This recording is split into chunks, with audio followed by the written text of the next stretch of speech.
As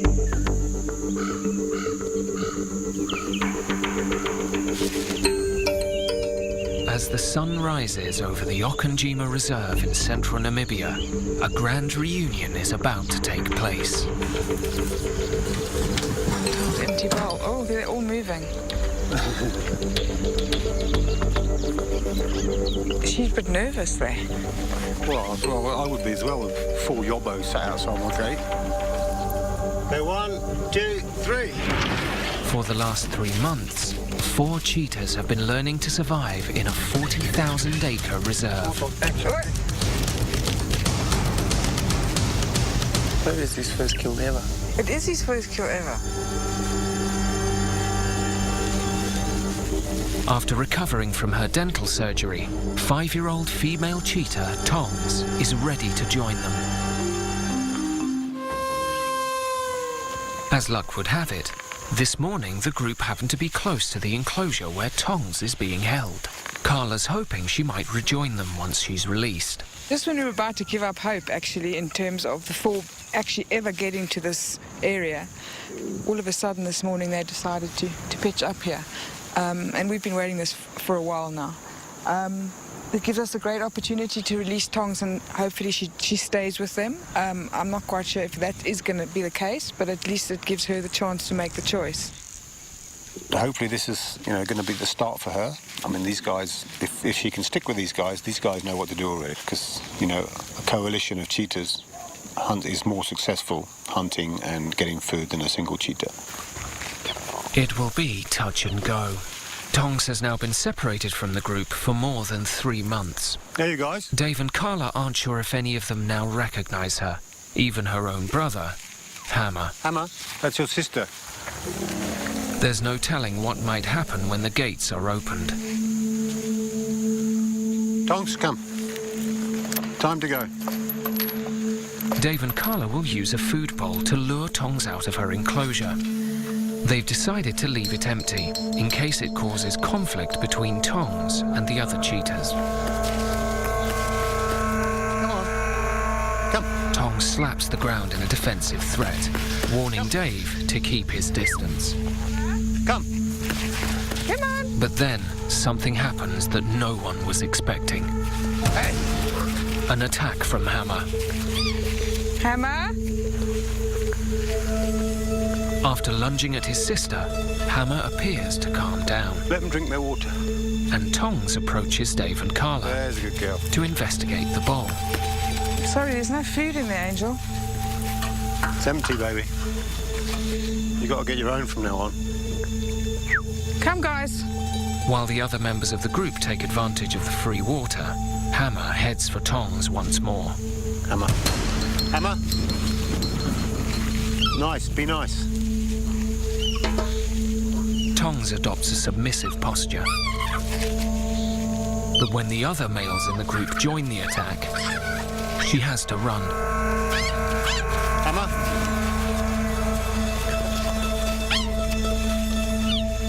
Meanwhile, the only other female in the group, Coco, is playing no part in the proceedings.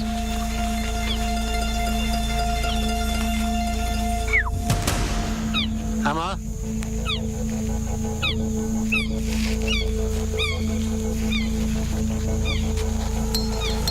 The 3 boys investigate where Tongs was lying, and Dave begins to suspect the aggression could be linked with courtship. Is that where she was lying? Yeah, they're just sniffing where she was lying. They're just acting just like a coalition of males that come across a female in heat in the bush. In the wild, males are often aggressive towards females on heat.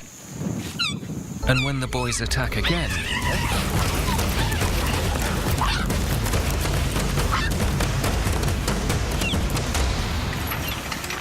Tongs seems to know what to do. Well, I mean, as we can see that she's showing complete submissive behaviour. She's laying on her back. She's giving that call, and every time one of the males comes close to her, she calls that repeatedly, which is, it's basically saying, I'm being as submissive as I can. She's laying on her back completely, telling them, please don't hurt me. I'm I'm being submissive. I'm not a threat to you. I mean, he could really nail if he wanted to, but he's not doing that.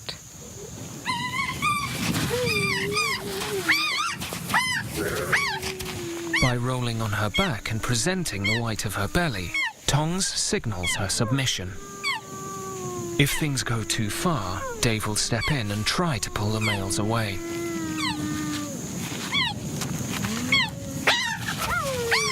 But despite assaults on both sides, Tongs seems more than capable of taking care of herself. She's doing what she needs to do to basically survive in that situation.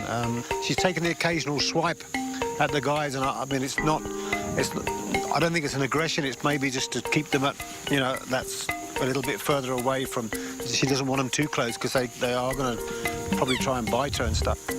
When it's all over, Hammer is left with a painful reminder of the encounter. See, now you've got a cut nose because of that. I mean, the males are showing classic kind of male coalition behaviour. But Hammer does seem to be leading the charge, so to speak. He's certainly the most aggressive of the three, and I think the others are just joining in because of all the kind of the goings on and the noise and the growling and the submissive calls from Tong. All the cheetahs have been fitted with contraceptive implants to prevent them breeding in the early stages of the release program. It will be some time before the implants wear off and Tongs becomes fertile, by which time she should have established her position in the reserve. She's still stressed. Look how she's breathing. Yeah.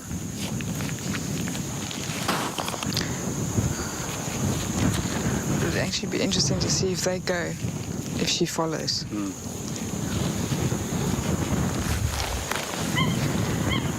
My guess is they're not going to stick together. No, I don't think so. I don't think I'd want to stick with them if they're going to do that all the time.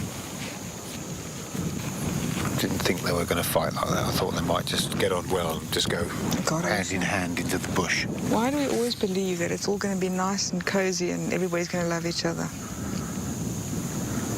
Well, Hammer's got a nice cut on his nose anyway. Good. That'll teach him to be a bully. Coco still doesn't know what's going on. No, but she's a girl, so she's not too... That's why she's not taking part here. After resting up in the shade, Hammer begins to lead the group away, leaving Tongs to recover from her ordeal. That's good. You just wander off now. Tongs is watching them walk away, but there's no desire to follow them. In the wild, female cheetahs are solitary. Dave and Carla feel confident that Tongs will get by without the help of the group. This whole thing could have gone two ways, and I think the reason why they haven't all walked into the sunset is because Tongs has been on her own for a bit too long. I think that the whole group dynamic thing has just fallen by the wayside. We kind of hoped that it would all be a nice, happy ending and they'd all get back together, but unfortunately nature doesn't work like that. At least Tongs showed the right submissive behaviour. Had she tried to fight back, I think things would have been a lot worse. It was her instinct to be submissive, and it was the right call. Tongs will now face the challenges of the reserve, alone. Her first task will be to find prey, and then catch it. Dave and Carla will return in the coming days to see how successful she's been.